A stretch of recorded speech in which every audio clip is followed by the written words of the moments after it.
I'm making a Lovecraftian horror game with a focus on exploration called Hypogean Descent. In this video I'll be showing off some of my sound design and giving a high level overview of how I create sounds similar to this.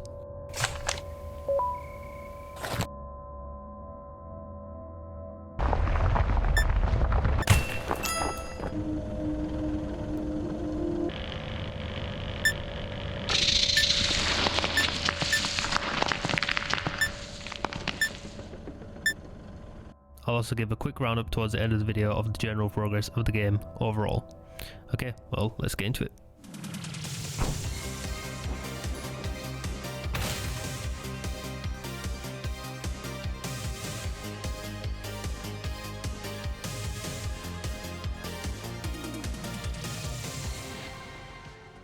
Hey everyone, welcome back to Stygian Arc. I'm Sylvester and I'm going to share some sounds for my game Hypogean Descent and give an insight on how I approach audio design in my games. Before I get into it, I'd like to thank everyone for the continued support and remind you all that Hypogean Descent is available on Steam to wishlist. Every like, subscribe and wishlist helps, so if you want to do any of the above, please do, everything's appreciated. Sound is essential for any game. It adds a lot of feeling, it adds context, it adds feedback, atmosphere, satisfaction to player actions, and it adds a lot of overall polish to the game. In my opinion, sound ties everything together and makes the game feel whole. Sounds in games serve so many different purposes. These are some great examples of sound design and how they sell an action or a feeling inside the game. So for brand awareness, we have something like this.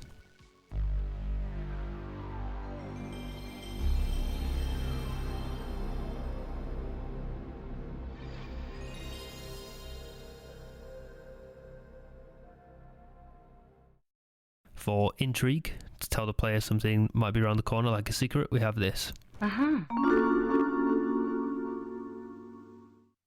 Reward the player and associate a positive sound with it, we have this.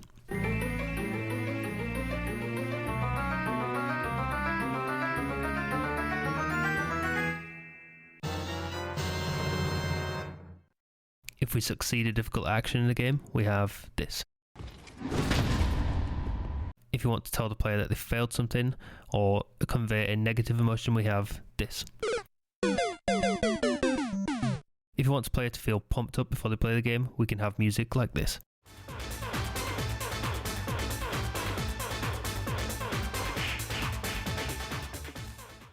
If you want the player to be afraid or on their toes or feel overwhelmed by an experience, we have this.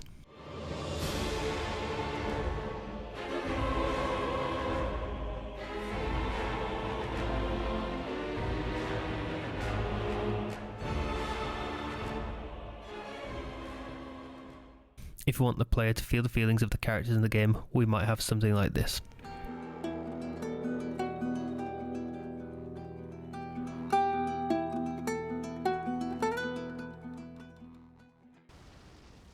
All these variations of sound and music contribute to the overall feeling of the game and help a game become more recognisable and give it a unique sense of identity.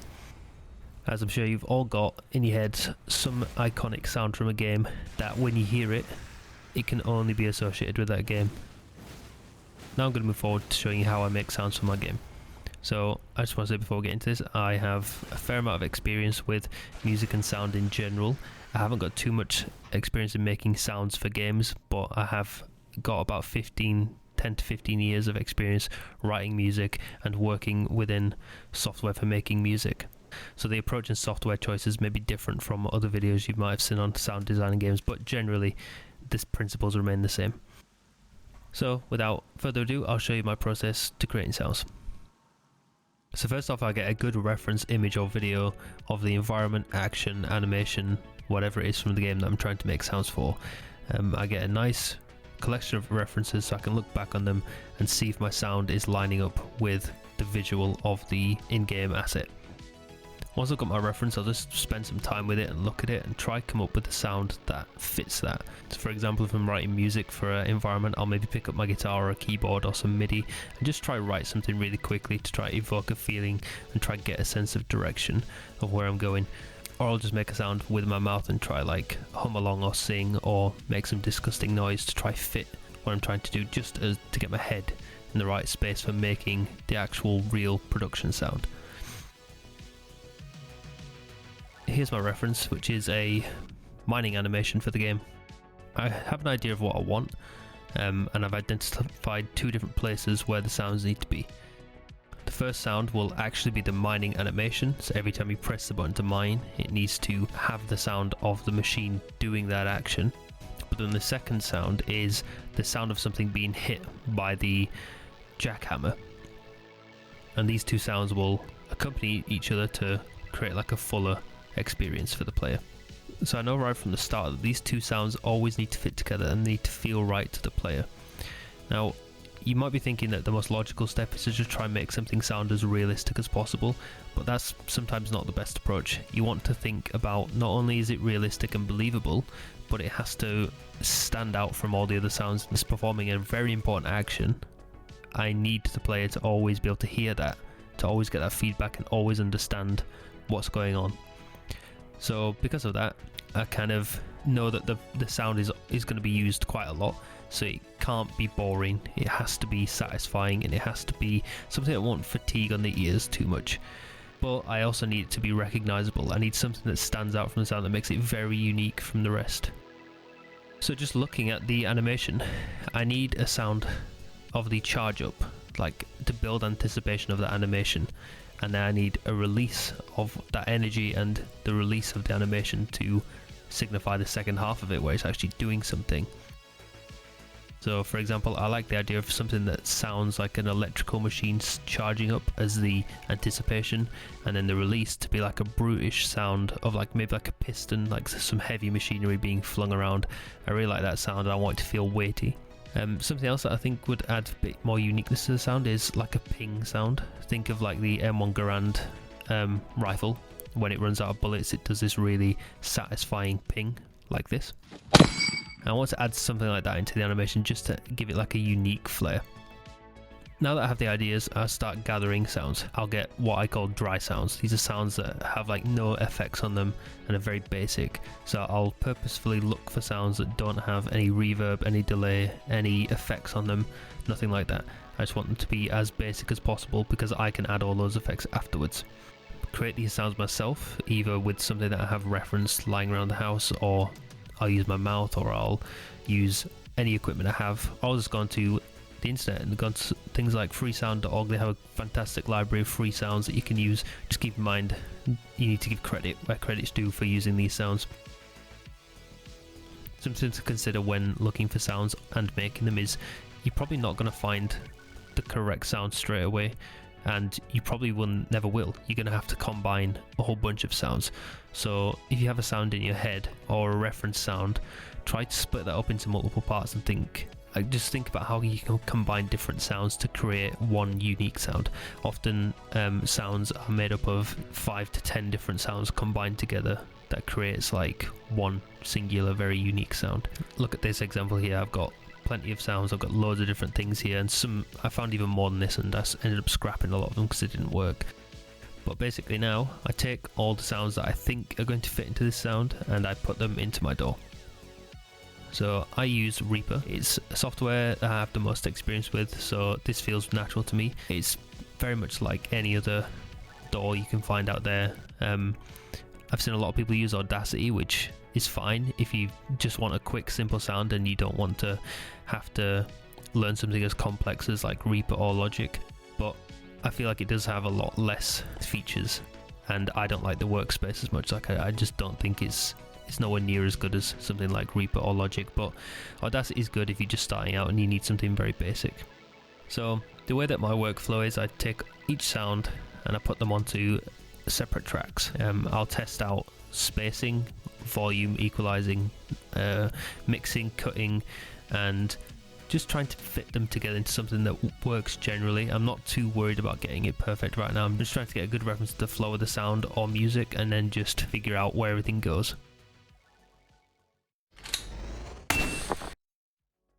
That sound I've just played you is the sound of the mining action, but now I need to make the sound of the mining action hitting something. So the reason for splitting these sounds up into 2 parts is so I can convey information to the player more effectively. So when you use a mining action and you don't hit something, it should be very obvious when you're not colliding with something, and it should be less satisfying while still being very recognizable. Think something like Sekiro's Parry.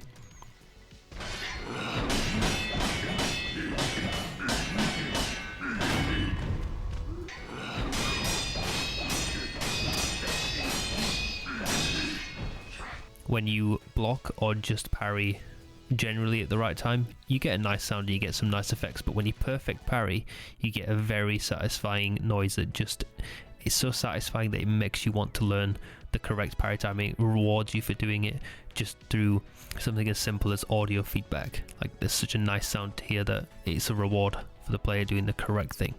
Now that I've sort of explained that logic, I repeat the same process as I did with the first sound, and I just make a hit impact sound in the very similar manner, and I put them into their own separate areas.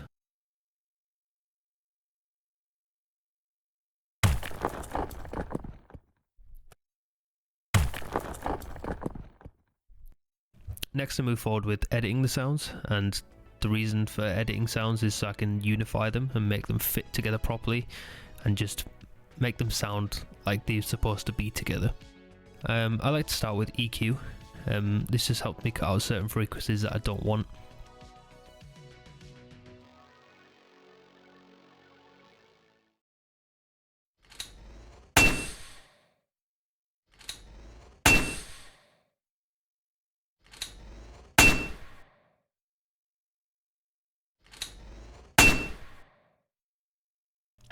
I like to cut out a lot of low end just because often low end can build up a lot.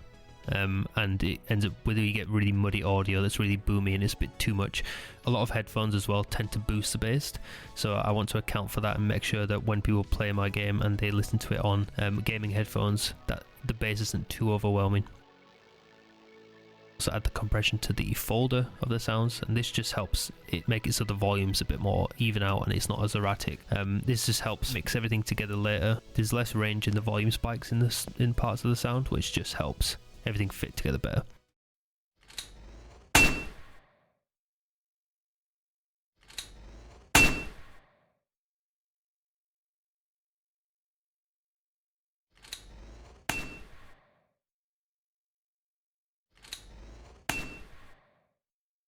I often add a limiter to the sound, which just unifies the sound even more. It brings it either louder or quieter to fit within a certain decibel range, so everything's nice and unified, and you don't have some sounds that are really loud and some sounds that are really quiet, and you have to like do massive changes in the fader inside the engine. So bring them all to a nice area. I pick minus 18 decibels, and that usually fits pretty well for music and sound.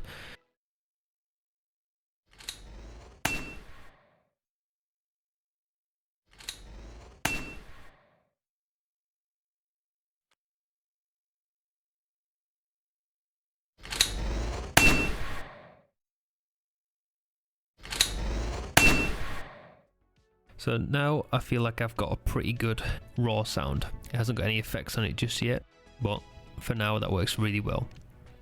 I'll often get experimental with effects with like reverb, delay, modulation, that kind of stuff, or even distortion. I'll just leave it raw, maybe add a little bit of reverb onto it to give it a bit more space.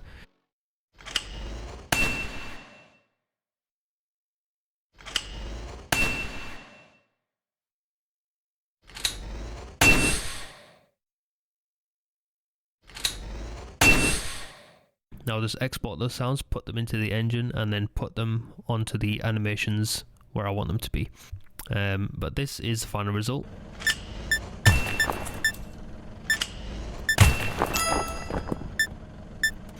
As you can see, pairing that with an animation, some screen shake and some nice effects really brings it all together. This is just like the first iteration of that sound, so I'm sure it'll change later on and everything will get improved, but it serves as a good basis. Yeah, so that's pretty much how I make sounds for my game. I just spend a lot of time doing that. I often will leave a lot of sounds to do all at once and then just spend maybe a weekend and get really immersed into making sounds and just make 10-20 different sounds in a weekend. It's a iterative process. It takes a long time to learn, but it's very satisfying. It's nice to do this every couple of weeks just to break up the development process. Now I've shown you some sounds, I'm going to go on to a quick fire segment of the other progress I've made in the game over the past few months. So some quick changes I've made is I've switched my rendering pipeline over to a PSX shader, which you might have noticed in the change of the visuals. I've redesigned the hub to be more in line with my field research. I've developed various new segments of the map.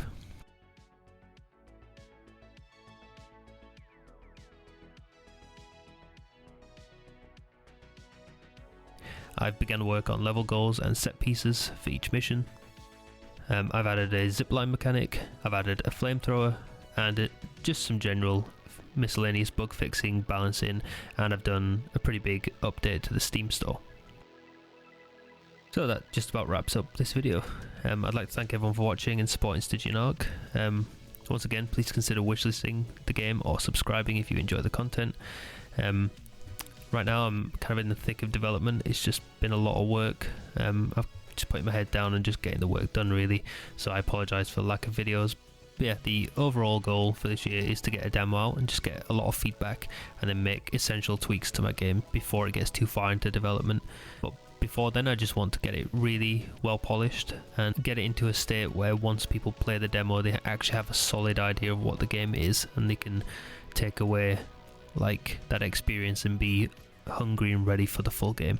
That's what I would hope anyway, but the main reason for the demo is I just want honest feedback from people, so I'm hoping to get that out soon. You know how development is, it's difficult to get the free time sometimes to do this, but the goal is sometime this year get the demo out and get people playing it just so I can see what you guys think.